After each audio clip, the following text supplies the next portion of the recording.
morning. Xavier said yesterday afternoon went well. Yeah, and how about you, Ayaka? What were you up to yesterday? After we split up, Ayato went to see Udex Nervillette at the Palais Marmonia. I was originally thinking of going with him, but he said he could manage it himself. He told me to go see the sights around Fontaine and to enjoy the local culture. So I rode the aqua bus with Yoimiya and visited the opera house on Aranias Island. Yeah, you wouldn't believe what we saw there! 2 mechanical puppets that were dancing together! You've already seen them, right? Yeah, those two! Amazing, aren't they? We sat and watched for quite a while. It was mesmerizing, like we could keep watching them forever. Oh, it was the same for us the first time we saw them, too! Afterwards, we went swimming at the beach! Well, diving, to be exact. It was the first time I ever breathed underwater! I held Ayaka's hand and we counted down together.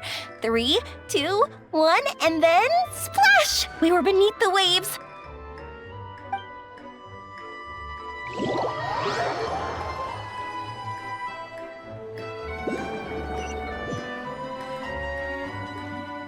At first, I didn't dare to open my mouth.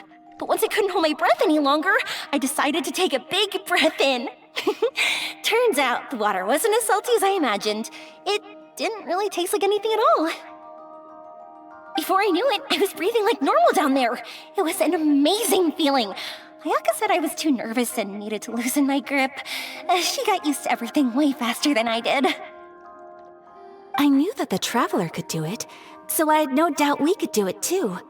That helped me feel at ease as soon as we dove in. The underwater world in Fontaine truly is beautiful. I love seeing the Romaritime flowers blossoming underwater, like little candles lighting up the streets at night.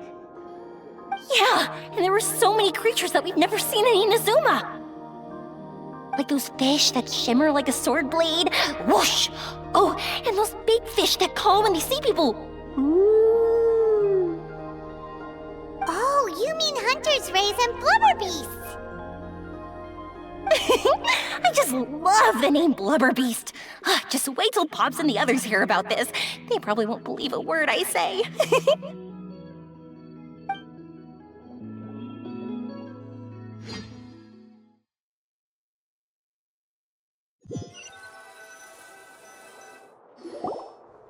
Yoimiya was down there for quite a while. It was dark before we finally rode the aqua bus back to the city. I figured she'd want to sleep in today. Yeah, even I was worried that I wouldn't be able to get up. I still felt like I was drifting in the waves when I went to sleep last night. But as soon as I woke up today, I remembered that we'd all be shooting a film together, and I was ready to go. Speaking of the film, where's everybody else? My brother and Xavier were speaking to the restaurant owner about using the place as a filming location. They should be here soon.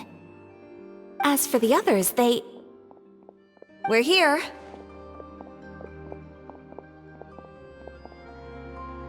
Please excuse my tardiness. I just finished the Special Patrol's 6-mile morning jog. Wait, 6 miles?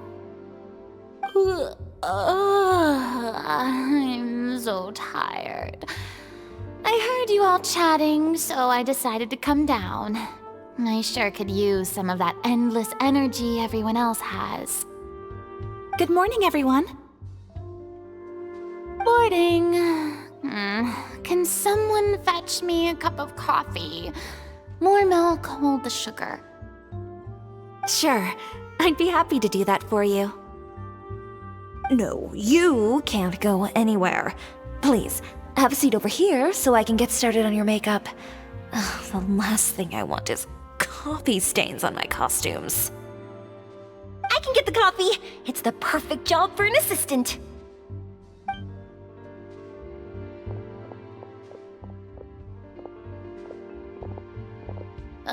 So much energy. Seriously, what's her secret? Oh, Yoimiya's always like that. But you sure look exhausted, Furina. It's because you're not used to waking up so early, huh? Of course not. I spent the whole night reading the novel from cover to cover, marking sections that either need to be omitted or adapted. Wow, Paimon didn't expect you to be so thorough. Well, I was the biggest star in all of Fontaine after all. It takes more than just a pretty face to earn a reputation like that. I know how to get serious when the situation calls for it. I went all out when I was acting as an Archon, so why wouldn't I do the same for my own life? Here's your coffee, Director Furina.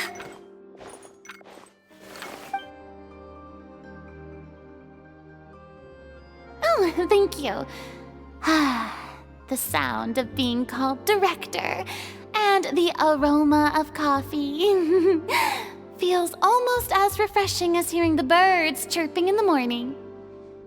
Ah, it seems everyone has managed to arrive on time.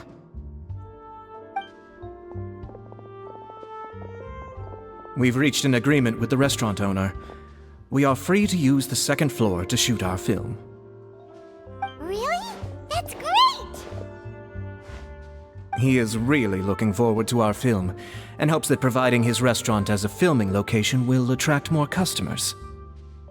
Well then, Mr. Xavier, I'll leave the rest to you. Okay, thanks. First, I'd like to introduce our new members. This is our prop manager, Veronique. She'll be in charge of all the film's props and items.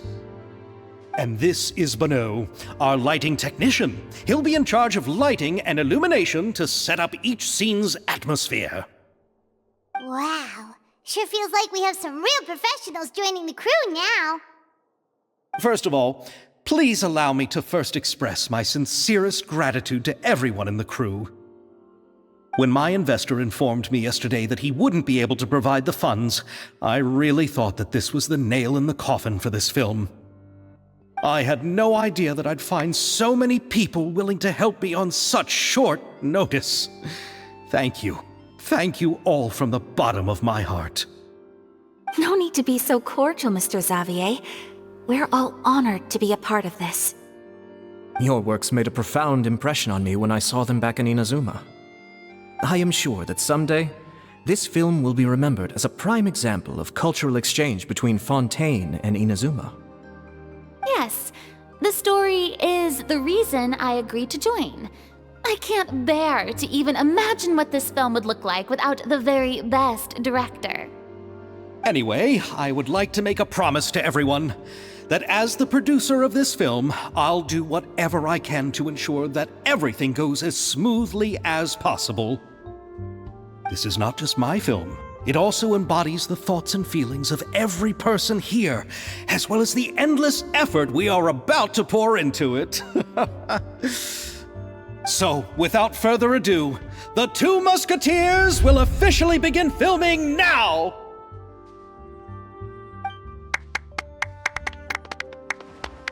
You may take it from here, Director Furina. All right, listen up, everyone. The first scene takes place when the two young musketeers are living at the Baron's home, still unaware of all that is about to happen to them. We'll need props and lighting to set the scene. Our lead actors can go get their makeup done, and extras, please take this time to go over your positions. Whoa, seems Furina's really kicking things into gear as the director. Is everyone clear? I don't want anyone traipsing around the set like umbrella finches. All right, cameras will start rolling as soon as the set is ready. Let's make a film that'll make some serious waves in Fontaine. Not the kind of waves that drown people.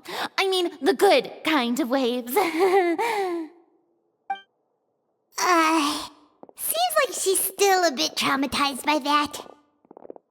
Anyway, let's go see if there's anything we can do to help.